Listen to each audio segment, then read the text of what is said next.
calme paraît irréel après le chaos du début de semaine. Le lycée de Kahani, de nouveau fermé pour quelques jours. C'est lundi et mercredi, des violences ont éclaté malgré le renforcement des effectifs de sécurité.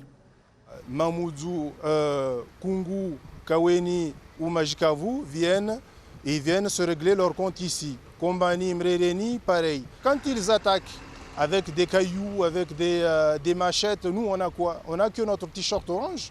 On n'a rien pour nous défendre.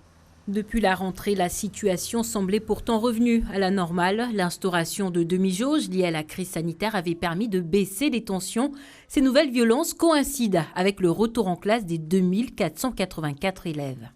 Jusqu'à présent, à chaque fois qu'il y avait la demi-jauge, c'était gérable. L'établissement pouvait rester ouvert et arriver à fonctionner.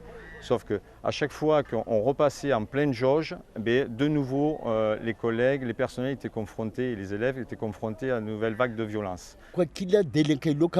Tous les délinquants expulsés des autres établissements scolaires sont envoyés ici à Kahani.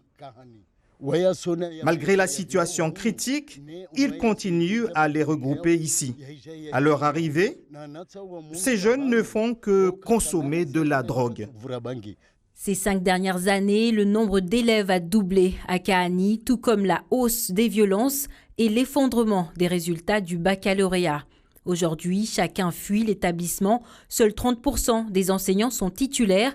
Après avoir tout tenté, le recteur se dit prêt à réduire temporairement les effectifs. Nous recommençons à mettre le lycée en jauge réduite la semaine prochaine pour 2 semaines. Et évidemment, au bout de ces 2 semaines, nous évaluerons le climat scolaire général. Des choses vont être mises en place, des activités pédagogiques vont être mises en place. Et avec l'ensemble des acteurs, nous déciderons si nous continuons cette jauge réduite ou si nous pouvons repasser le lycée en jauge pleine.